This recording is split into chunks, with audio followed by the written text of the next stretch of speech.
Welcome to the Gita in Action podcast. My name's Radha, and I am here in Pittsburgh, not Pittsburgh, Pennsylvania, where I live.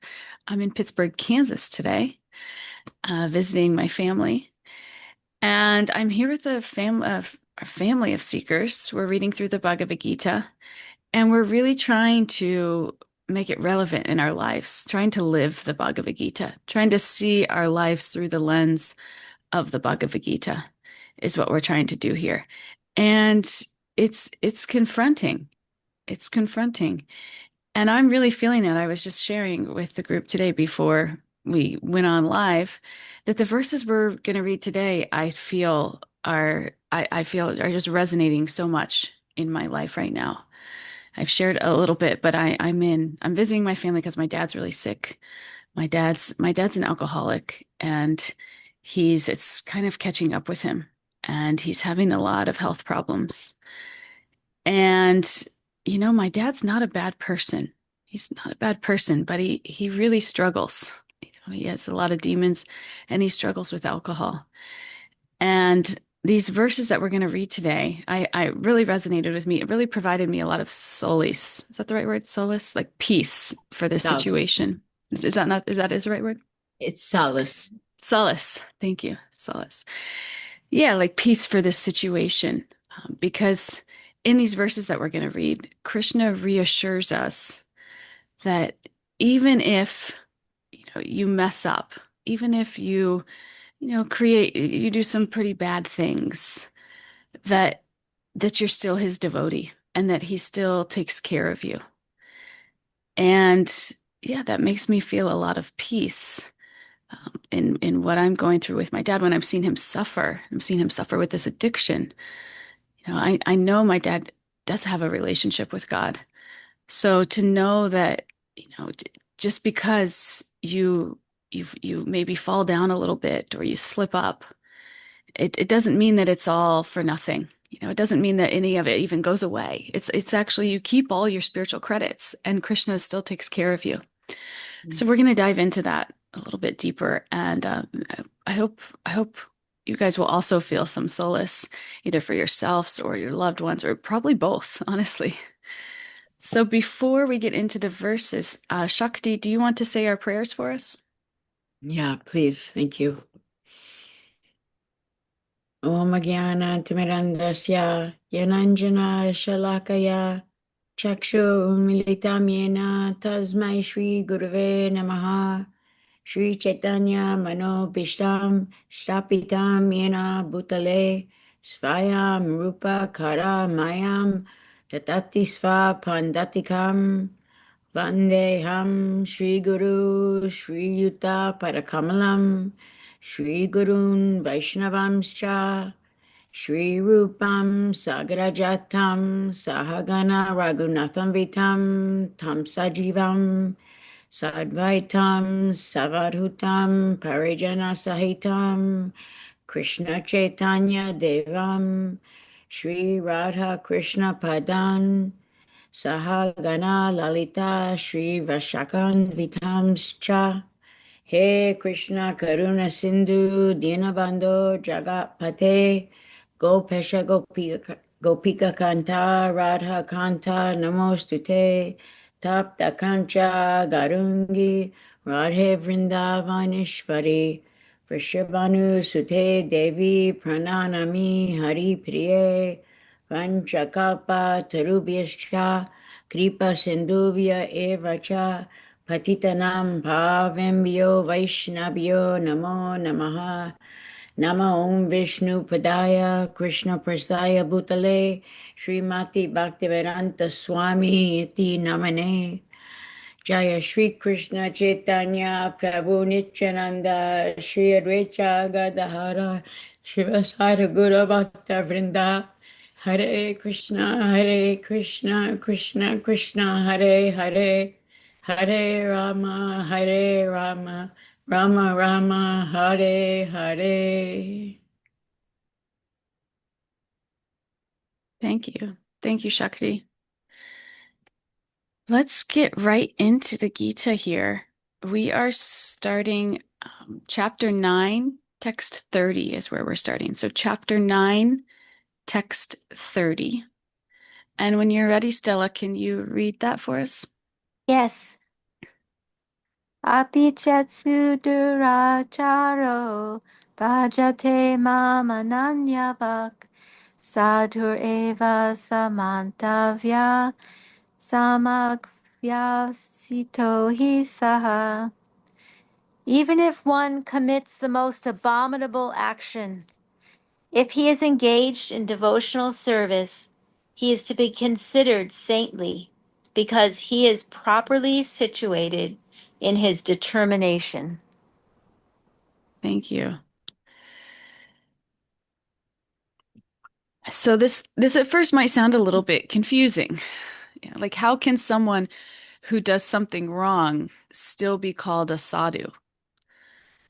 And Krishna's not saying that their actions are good, and he's not even like kind of justifying, or just kind of like bypassing actions, but he's kind of bringing us into something deeper, and that is that a devotee has two identities that are operating at the same time.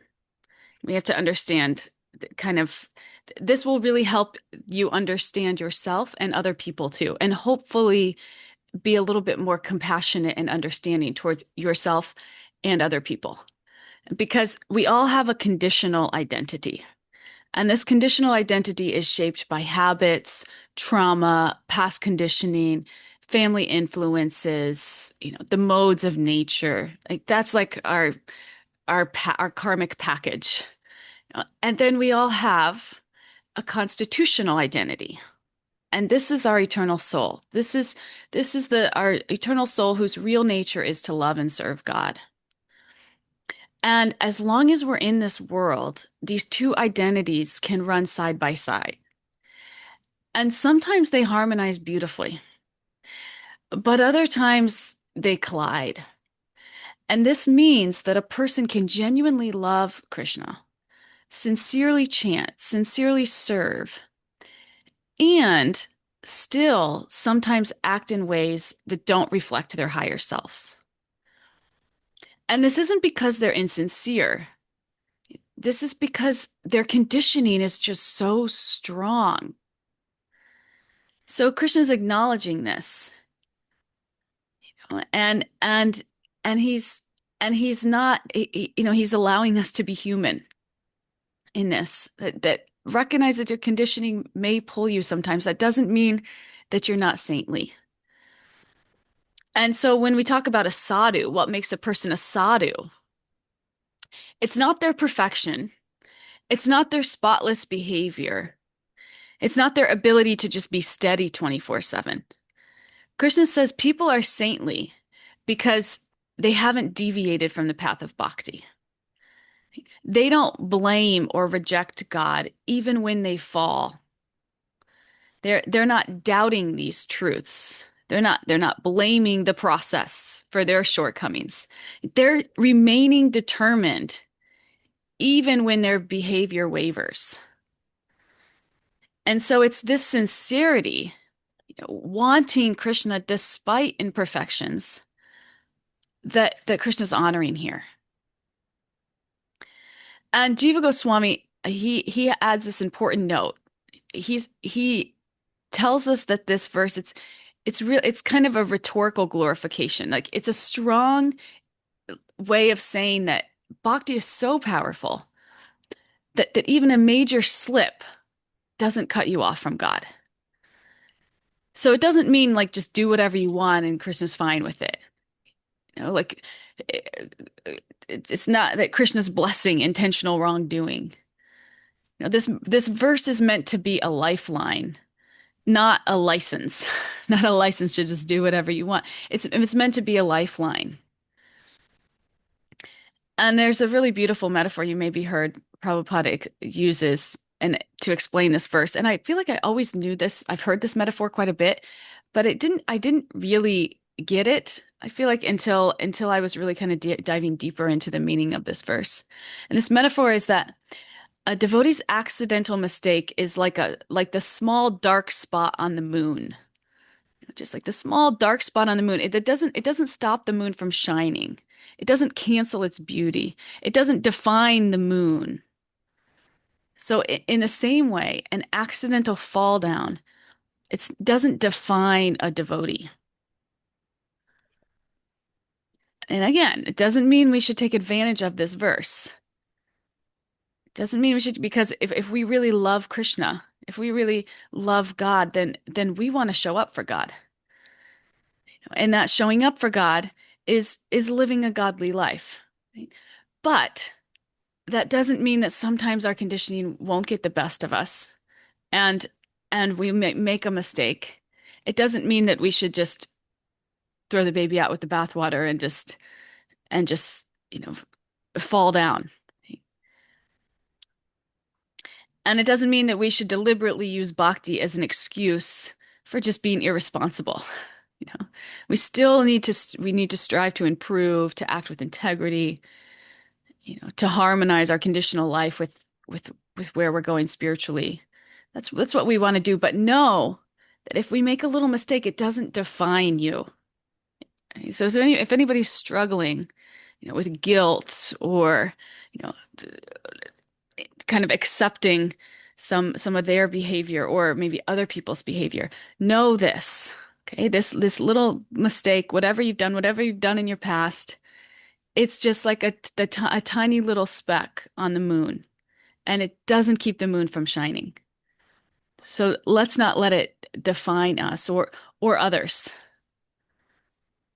And this is so beautiful because when I first came into spiritual life, it's easy when you don't know, when you don't really understand the essence of a tradition, to become a little bit judgmental.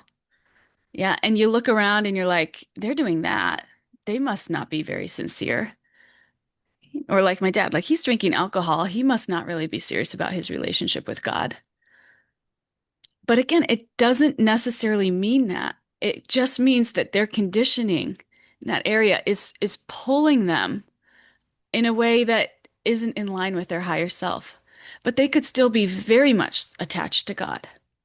And this is just kind of paradoxical, and especially sometimes like in our black and white thinking.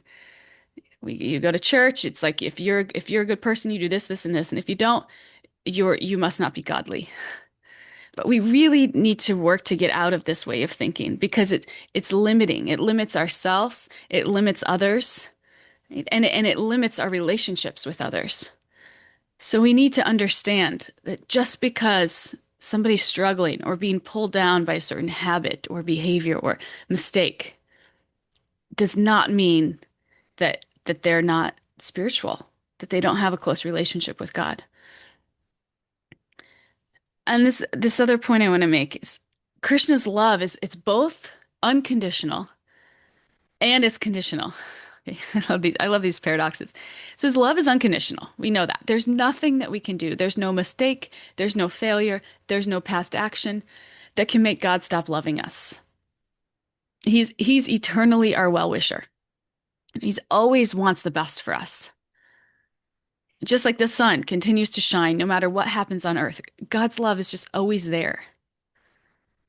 But we have to understand too that a loving relationship is different from love itself.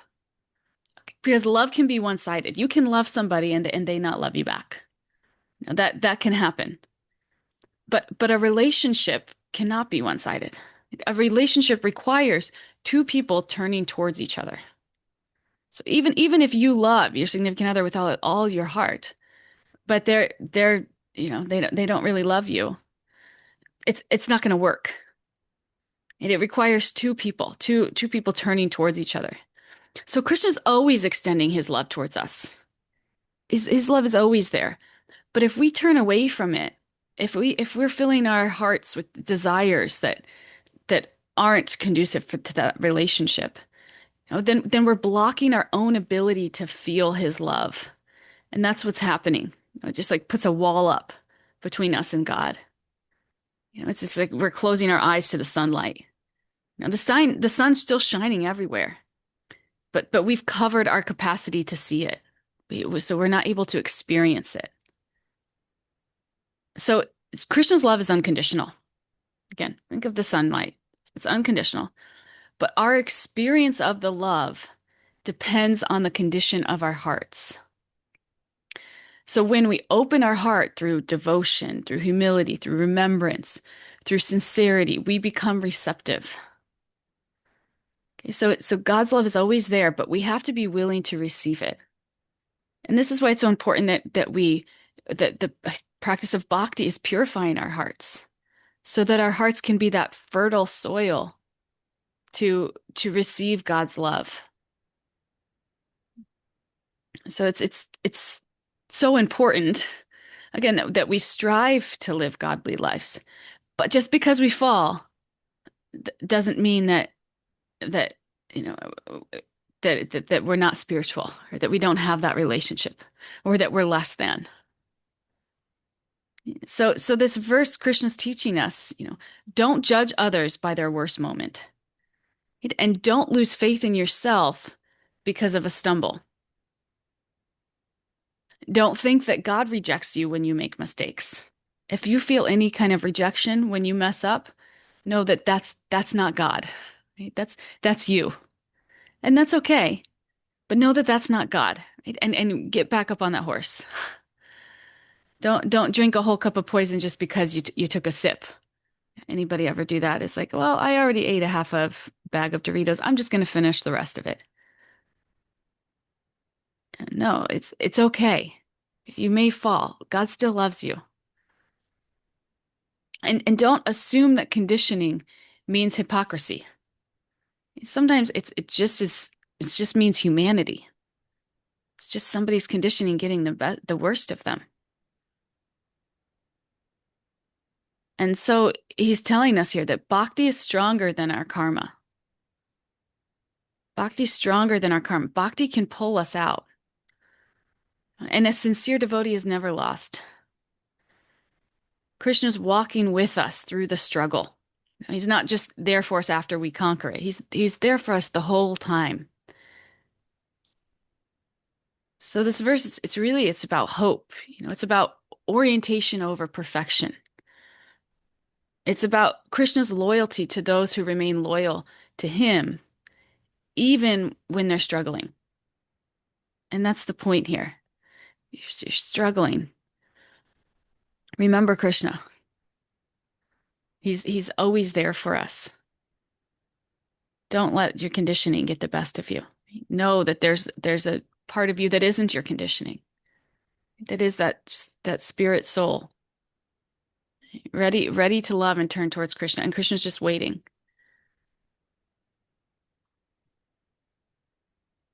What do you guys think?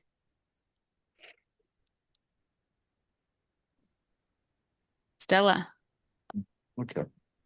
I wasn't going to speak it. I just think this is one of the most beautiful classes I've ever heard. Um, there's so many thoughts going through my head. I think you understand already. I don't usually express myself this way, but I think the way that the class started, or it really affected me, and I've had a hard time concentrating because I connect so much to what Shakti and yourself, Radha, have said. Early in my life, I lost friends to drugs when I was quite young. And more recently, my best friend here in Iowa suffered from alcoholism for quite some years. And we were very close, and also we worked together, so I saw him every day. And both Stella and I really stayed with him and did what we could. One day we practically had to break down his door and to rescue him, and give him some drink and some food. But I guess what I'm thinking is that when first that anyone who we've loved and lost, like, they've gotten the best benefit anyone could get, because they've gotten the benefit of devotee association. And both of you have given your friend and your father that. And with addiction and alcoholism, there's just only so much we can do. And it's one of the hardest things, I think. I'm sure others of you have had this experience also, that it's so frustrating because you do everything you can, and you could do it for years and years, and there's nothing you can do. There's still, what I've seen, our friend Pat passed because it's been 2 years now, and he would some days, he would call me and I was the best person in the world, and other days he'd call me, I was the worst person in the world. But he said Krishna and he heard Krishna, and now it's maybe 2 years later, and I guess I feel like I've done, we both did, but I've done what I could do. And I think if we can feel like we've done what we can do for our friends and our parents and those we know who've suffered, um, that's something that we can carry on as well and know that they've taken a step forward in this life. Um, they haven't not moved backwards, but with our association even, that they've moved a step forward and they don't come back, they come back that much more forward, more ahead in their path. And that we, by being their friends and their parents and their children, we are also one of their gurus, and we've done what we could do to whatever our capacity. And sometimes as a child and as a friend, there's so little that we can do, and we watch them suffer. Um, but we've given them, we have given them also Krishna in their lives, whether they are quote devotees or not devotees. And so I just remember that, and I know that I I did what at that moment I could have done, and I'm just both of your stories are really moving me today. So thank you for sharing. Hare Krishna. Hi, Krishna. Thank you so much. That was such a beautiful and encouraging share. Thank you. Yeah, I sat with my dad last night and he doesn't really talk much and his breathing is like really heavy. And I asked him, I was like, Dad, do you want me to come back tomorrow and we can just read the Bible? Because I know he's not, real favorable to this path, but I know he's into the Bible. So he said, yeah, let's do that. So I'm after this call, actually, I'm gonna go over and do that. And it's all like just bittersweet, because it feels like it does feel like you can do something. We can offer them whatever they'll take, even if if they're not open to philosophy, maybe just prasadam, maybe they don't even know that it's prasadam. I cooked my dad dinner last night, like that. It's like, and so it just makes you feel like Krishna's taking care of them. Krishna's taking care of them because he is.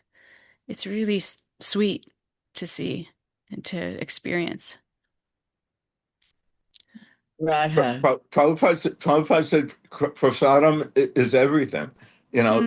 That like if you can do that, you've done everything. And I would say at my lowest points, in terms of Pat, that I looked around and it's not that Krishna spoke to me, but Krishna let me know that he was still there, Mm. You and felt it. he's still there. And so, he's still there for you and he's still there for them too. Like you say, whether they know it or not, we're all in his domain. Anyway, thank you. Thank you. Wow. Such a powerful share. Thank you for opening up, Kalachandji. We're so honored to see this side of you. Do you have something to say, Shakti? Yeah, I wanted to just uh thank Kalachandri for his beautiful like opening up and his beautiful heart for sharing from deep down. I could feel it. It was deep down, and I know that place, right? And it's not easy to go there. It's not easy because I don't, at least for me, I'm afraid it's all going to fall apart, right? Like I'm going all the way down and I could blow up and I don't want that, right?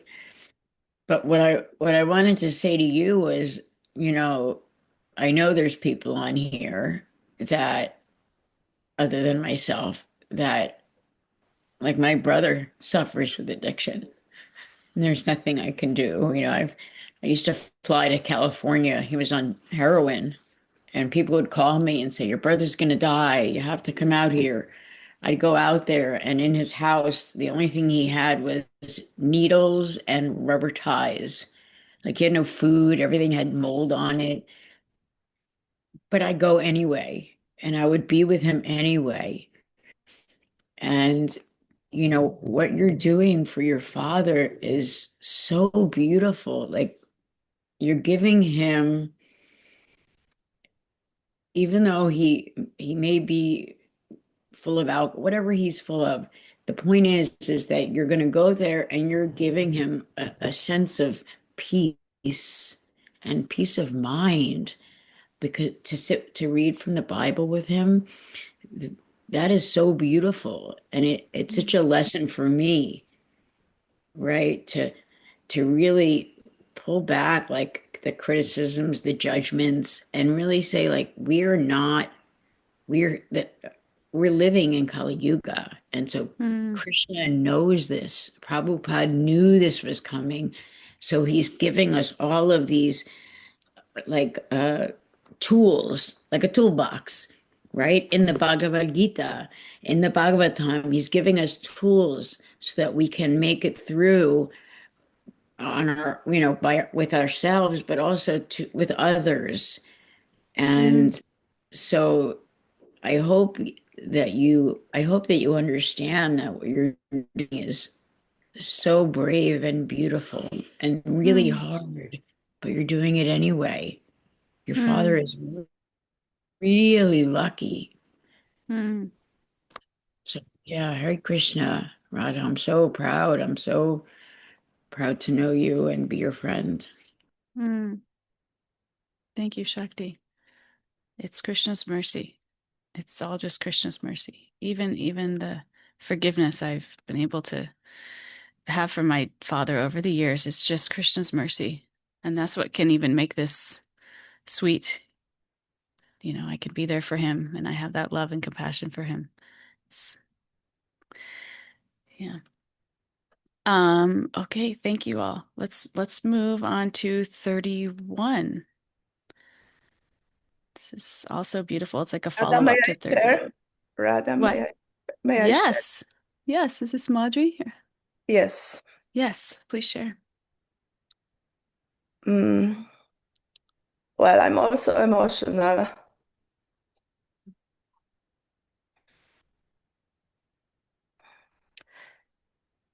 Okay, because my father, I think yesterday, let me see.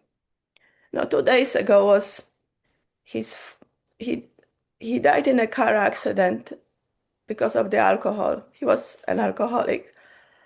And I was looking at my watch and I'm like, oh, January 13th. He died on January 13th, like 43 years ago. I was 14.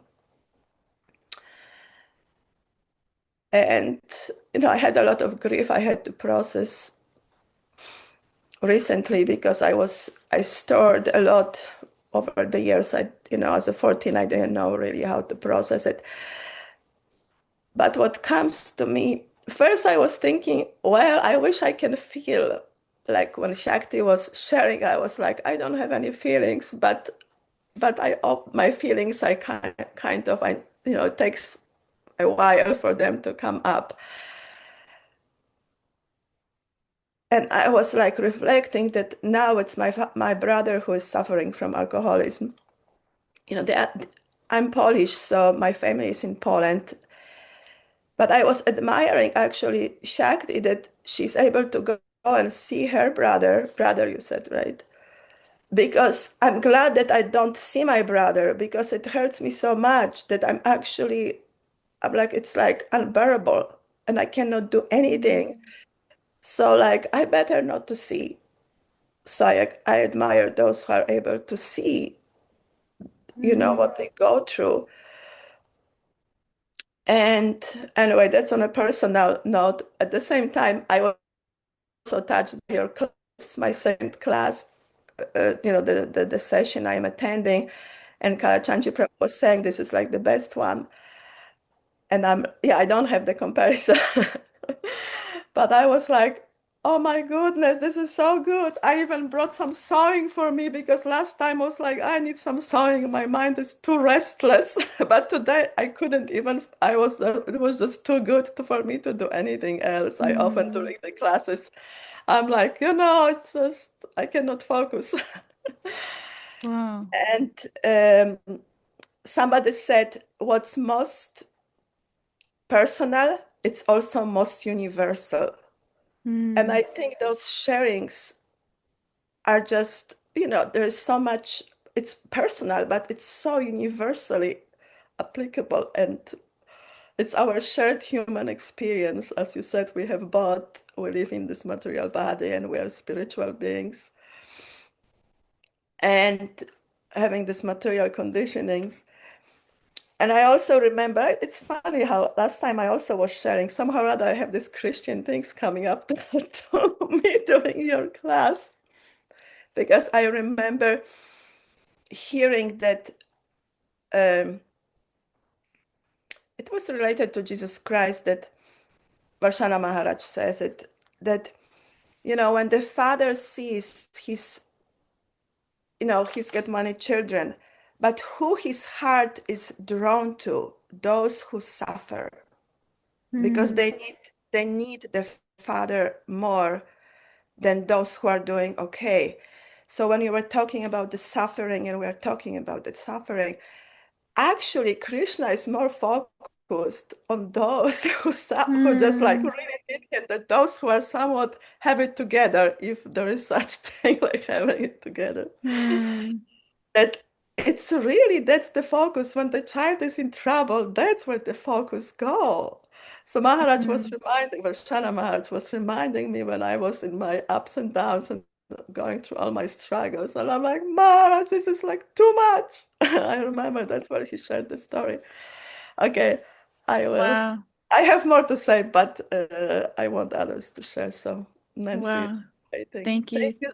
Thank you so Thank you, much. Marjorie. Thank you. I'm so glad. It's not coincidence that this collection of people is on this call today, you know? This is really this is extraordinary. And now we're going to hear from Nancy, and Nancy is she's like an expert in this field. She's our resident Bhakti recovery group. So Nancy is like a 12-step guru. She has lots of sponsees, and I was actually going to call on you, Nancy, so I'm glad you raised your hand. Please share with us your insights.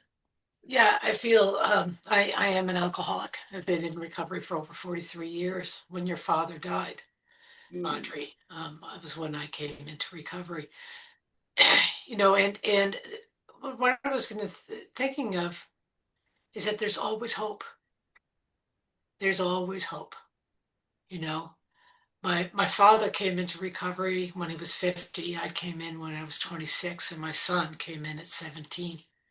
And this is a family disease that can I believe there's a genetic component, there's a societal component or whatever.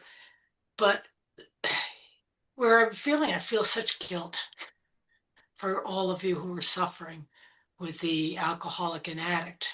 Um, in Al-Anon, we talk about the three C's. One, the first C is you didn't cause it. We sometimes believe there is something that I could have done to stop this, that I was responsible for this happening.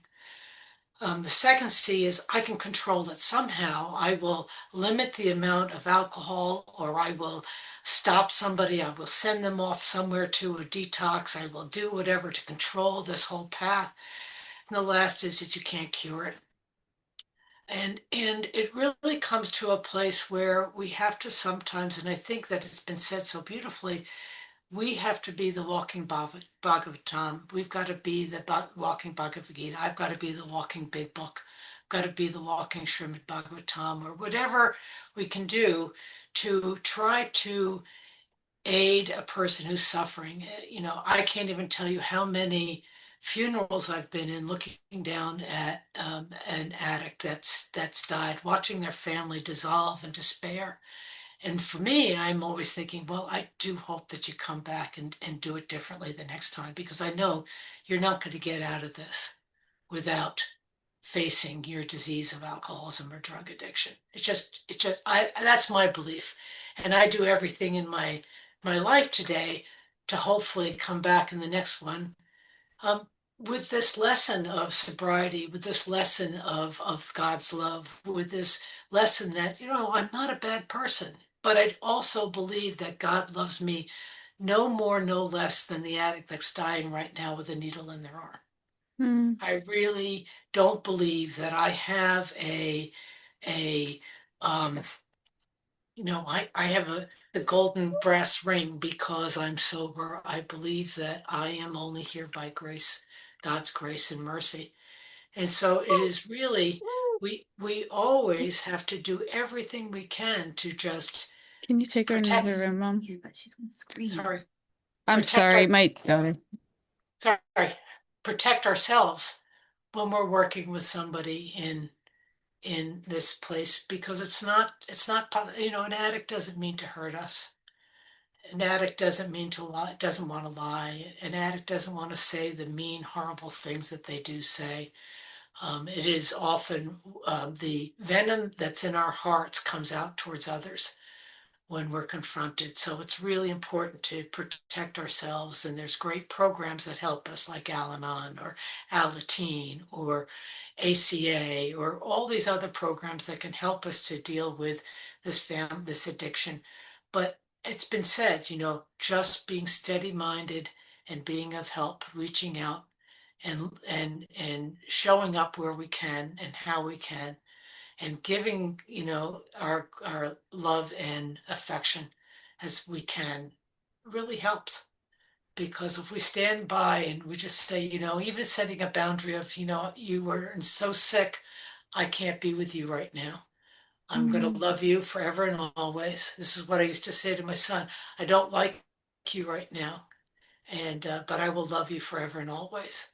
And Mm. I just started chanting constantly, Krishna, please wrap your arms around my son, I give him to you. Please wrap your arms around him, I give my son to you. While he was hitting his bottom. And I say that about myself, wrap your arms around me too, because, there's no guarantee. I work very hard at staying in recovery, so that I not only work at getting deeper in bhakti, to getting closer to God in bhakti and understanding more and coming to wisdom and absorption and love, but I also still reach my hand out to the person that's shaking with one day and say, well, let me show you where the coffee is and you come sit next to me. And so I'm very active still in recovery for that reason. But there's always hope. So don't give up. Don't lose And heart. Wow. And you're not Nancy, at fault, whatever you can do. Hare Krishna. Hare Nancy, before Krishna. you sign off, there are people on the comment board that are looking for places to go. Okay. I If will I you will could, respond. Thank you. okay, thanks, Nancy. Yes. Erica says, this is crazy because I became an addict because of my divorce and my inability to care for myself or work because of health, and I've been silently suffering. But I signed up for a recovery Dharma group starting Wednesday next week. This is insane, Krishna Mercy. Yeah, Erica, this is not a coincidence that Uh, you are on this call today. This is not like a normal thing that we we, just we, talk about. This. Yeah, in recovery call these God instances instead of Mm. coincidences. Yeah, and I will post the Bhakti Recovery Group meetings here, as well as AA meetings, as well as NA meetings, so that you can get as much. And I'll put Al-Anon in as well. Put a links in for that for everybody else. Wonderful. Thank you. On the live chat, you mean you'll put the links? Not Oh, just in the chat you're on board? mute, Oh, Nancy. Well, I Oh, don't know where the live chat is, but I do um, know I don't know that I have that. yeah, I I gave Radha Priti your phone number to add to our this group's live chat. okay. Um, yeah. so I'll make sure that happens. Okay, and thank then you. what I will do though is I'll put it in here, and then when I get in, I will add that to the live chat. Thank Okay. you. Thanks. Yeah. Yeah. Nancy, I have a question for you. Can I ask you a question? Yeah, of course. You say, there's never hope or never give up hope. Right. But then you talked about the three C's, the care, it's not your fault. Yeah, you didn't The, cause it, you you can't didn't. control it, and you can't cure it. Yeah. Yeah. So how do you synthesize those two things? Not giving up hope, but then accepting that you didn't Well, cause it. you might have to realize that you have to put your loved one in somebody else's hand. You know, Mm, you might have to say, I don't have the ability to do this and suggest, maybe you should just try therapy. Sometimes always the first step for people. Like if you've mm, gone to a therapist and sometimes through therapy, a therapist will guide them, maybe you should go to an AA meeting. Maybe you mm, should, and it really is Krishna's mercy, but um, the power of recovery is that one addict helping another. Because if you are not an addict, you don't understand how crazy my mind can be. You don't mm. understand that when I was using, my mind was in a perpetual scream, Wow. and I couldn't live with it. I couldn't live without it, and it is such a difficult place to explain to somebody, because you're using something that's killing you. How could you possibly want to do that? But Yeah. an addict's like, no, but this time it's different. I can handle Mm, it. You don't understand. This time I'm going to be able to just do a little and I'm going to be okay, right? And it is so unbelievably confusing to a non-addict that we would be this way. But when those of us who are in recovery sit there and listen to the worst stories, which make no difference to us, it's like the stories are don't even touch my heart anymore. But when the person says it, all of a sudden I felt the hand of God. mm. That's when I break down, because that's when there's really a chance, you know. Wow. And you can't give that to them. I don't believe. You can Mm, try. But mm. somehow it's one addict helping another. That is the most powerful way of really the message coming across, because there's so much shame and guilt. We know we're not supposed to be doing this. We know that this is like we're killing our families. We know that we're hurting, and we still pick up the drink or pick up the needle, Mm. whatever it is. And it doesn't make sense to do this. And you Right. are all looking at us like you're crazy, and we are crazy. We are crazy. Wow. Wow. Beautiful. Thank you so much, Nancy. Marjorie, did you have something more to share? Yes. Um, okay, I will say it even though I'm not like addicted to any gross substances. But I listened, especially not maybe recently, I listened a lot to Gabor Mates. You probably know him. Um, of his whatever classes. I went to a bunch of his workshops, and he's so much one of his books it's about addiction, and what he says, it's not don't ask uh, it's not he said don't ask why addiction, ask why is the pain there, because there's a pain which is being numbed. Where I'm going with it is that I was going to reflect on my little bit that on as we become devotees, there's subtle levels of addictions. There's a Mm, gross levels, which is obviously, acknowledged by the society. We have the alcohol, we have the drugs. But then as we are getting more purified, we see the subtle levels. And I realized as we were talking that one of my recent intentions is to become conscious because I have so many ways of actually numbing myself by especially chocolate, which is an addiction, Mm. and becoming unconscious if that's the same what the addicts are doing. I'm an addict on a subtle level in gross because of my chocolate, because I'm often like not present. I'm often like, I don't want to hear things. I don't want to be present. I'm sleeping somewhat semi-conscious. Anyway, it's just, there's levels of being an addict, and being in the material world, we are definitely an addict here. I'm so glad you brought that point up, Madri. I'm so glad you brought that point up because I'd feel the very same way. I was always so afraid to touch alcohol because I saw my dad, but I would numb with like sugar. Just and Yeah. and when I would come home, I would see it was even worse. Like I would eat sugar till I felt sick. Sometimes I would even like throw up. And this is like pretty embarrassing. But it was like it was I an have the same way. addiction. Yeah. And I'm home this time and yesterday was a Ekadasi, it was a fast day. And I actually did okay. And I really couldn't believe it because it's like usually just on normal. If I'm here just with my family, the sugar is uncontrollable. But now I'm going through all of this and I was like, actually, this is fine. I'm really okay. And I attribute that only to my increased connection with God. It's like just filling Oh, that hole that I'm not even noticing that those cravings are not overpowering like they used to be. But that's what addiction is, right, Nancy? It's a spiritual disease, right? It's a yeah, we're lacking that connection with God. And so we're filling our hearts up with other things that we think are going to help. And at best, maybe they just make us even, but at worst, something like alcohol will just bring us down, right? Yeah, it's a disease of the mind, body, and soul. And so if we get physically addicted. If I take alcohol, immediately I need more. I have to have more. I physically crave it. I can't do anything with it. When we become separated from alcohol that we no longer physically need it, it's our mind that tells us this is the solution. It's not my problem. It's my solution to life. This is what I need Mhm. to do. And if indeed we don't get a spiritual connection, we will drink again. I know that. So Mhm. it has to be a spiritual solution eventually for us to be able to stay not just abstinent, because who wants to be abstinent? I want to have a full life of joy and love and freedom.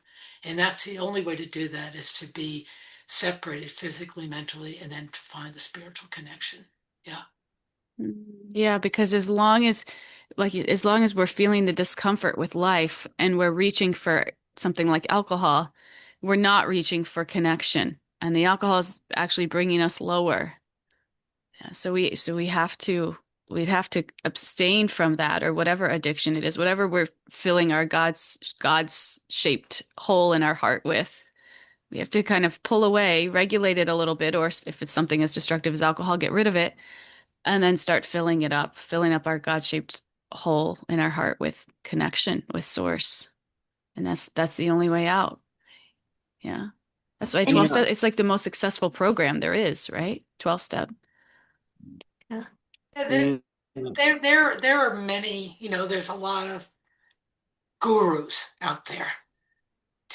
This is my plan, this is how I'll take, but I I've been doing this for a long time. And if you do the work, do actually work the 12 steps, not just attend meetings, but actually do the hard work because it's a matter of understanding those anartas, those things that are causing us to stuff our problems or stuff our feelings with alcohol or drugs, that we have to realize, and we have to go and make amends. We have to go and take daily inventories. I have to meditate and pray on a daily basis and ask Krishna to please relieve me of the bondage of self. Please help Mm. me to not continue to create havoc in this world, to tread lightly. And then I have to work with others. My mission is to help other people. And so that's my dharma, and it's in the area of recovery. And it's very important part of me staying sober. Yeah. Thank you. So powerful. I think we had Shakti and Stella both had something to say, right? Um, oh, I, this has been an amazing class that I'm going to share with, I can think of so many, to share it with. Um, I just wanted to also, see, the other side of the people who sit with those who are addicted too. Even if we are also not in recovery, like what, others, we don't know the impact it has on others. And I'm not just talking about the person, like our friend Pat. Um, uh, we just hung in there through thick and thin, and he lost a lot of people along the way. And we had to step back sometimes, but when you shine your light, that light goes further than even the other person. And so, now it's 2 years later, and his son, um, who actually lost his scholarship to college, behavior and all that stuff, because anyway, he was materially hurt also by what's going on. But he came to, Kalachanji, for guidance, for fatherly advice. And there was, there, he saw and heard things because we showed up. Mm. And like, it's not like we were even that close. Like, I mean, we were, like, he's a kid, and we knew him, but we didn't know him, really, because he was a teenager and all that. But he came, and we kind of asked him, like, why? And he said, well, when we spoke at the funeral and everything, he realized, like, um that we were, and Carl was somebody he could trust, because we trusted his dad to be a human being, and we loved him no matter what. Mm. And so he was turning to us, even though, you know, it was just, I'm all I'm saying is, you being there with your dad and reading the Bible, the light's hitting all of your family members Mm. in ways we can't even begin to understand. Mm. That's all I wanted to say. Thank you. Thank you, Stella. Shakti, did you have something to share? Yeah, Stella, thank you for sharing. It was so beautiful. I just wanted to add that, like, I had an eating disorder when I was like 16. I was anorexic. So I was not, that was my way, my control. I'm going to control the food because I can't control my insane house, my parents, the fighting, the insanity. I couldn't control that. So I'm going to control my food. And, and like you said, Nancy, there's no, like, I was like 80 pounds, and people were like, why are you not eating? Like, people don't understand. It wasn't about the food. It wasn't about the food. It was about the control. And so I share that only to say, and thank God I was able to overcome that within a few years. But I say that because I heard you talk about, like, I also at points had some bulimia tendencies, which was the throwing up. And so you talked about that. And then also, where did she go? Oh, the other lady was talking about the chocolate. So, oh, there you Marjorie. are, Marjorie. I was like, you're right in front of me. Yeah, there's eating disorders. So that I want to say that because I don't want you to think like, and I don't know what you're thinking, but just to know that it's the eating disorder is the exact same thing as the alcohol and the heroin. It's all Mm. the same. It's just using something to numb the body, to not feel, to not deal, to not go there. So I'm going to eat this entire bag of chips. I'm going to veg out and watch this, I don't know what TV show, and I'm just not even going to deal or think about anything. And so there's a million different ways to do it, but there's also a million different ways to get help. And that's, I think, at the end of all of this, like Nancy put a bunch of things up. There's also Overeaters Anonymous, all of these anonymous programs. And I think Nancy is right. I've been through a lot of this with between my brother and all of the what I went through, and the anonymous programs are really the only thing. There's no guru. There's the anonymous programs, and if and it's and one of the things they say, it works if you work it, right, Nance? So that's what they say at the end of the meeting. It works So if you work work it, you're it. worth it. So work Yeah, it, you're worth there you it. go. So that's it. So I just wanted to add that. Thank you. Thank you, There are Shakti, for that. bhakti recovery groups. Some of the sage groups and Wisdom of the Sages are recovery groups. And there's also, in Philadelphia and all that, people could Thank you. do. Yeah, I put the site up so people Oh, can good. see. Thank Yeah, you. yeah. Thank you. Katie, what do you have for us? I know you have a sister who is struggling with alcohol. Yeah, hi, Ball. Oh my goodness. I mean, really, I mostly I'm just feeling so grateful and wanted to really say a big, big thank you to all of you because um I feel like this is really so reassuring and so hopeful. And I also, in the beginning of class, was just like kind of stunned with just like how great it was. Yeah, and it's amazing how like we can see Krishna's hand and we see um you know even in small ways like his past. Like I'm sitting here at home where normally I'd be like in the car running up to the clock in now, like not really as able to engage, and I just was really like emotional this morning and needing to like emote and like just stay home, and I looked at my deities and was like, should I stay home, and I also had to do like a trigger shot, like a one-off hormone shot. So I think it's making me like, also I need to take care of myself. It's making me hormonal.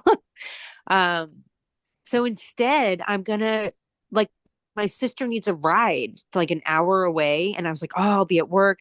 And instead I'm gonna do that. And Krishna so kindly helped me decide that like right before the class started, and you guys are just so helpful in helping me feel like hopeful for myself with addictions for the future and the now, hopefully.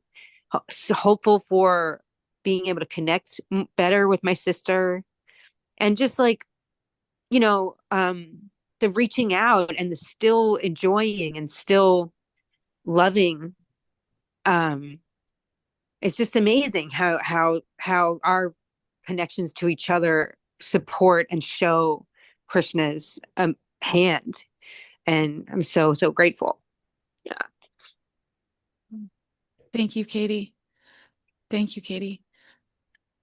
Nancy, do you want to just conclude class here with anything that's coming to your heart? Do you want to just give us maybe a message of hope, bring us home here? Yeah, I think that I would reiterate that there is always hope and that what we sow, we reap, so that therefore giving and loving will always come back to us. And even if your father never gets it, Radha, your daughter's seeing you do this. The next generation is seeing the love that's coming through you and the understanding that you're not judging, you're there showing up for people the way they need you to, and that's beautiful. So everyone, there is always hope, right, Krishna? Thank you. Thank you all for coming and making this time together so special and really something I'll never forget. It's really, thank you. Thank you all.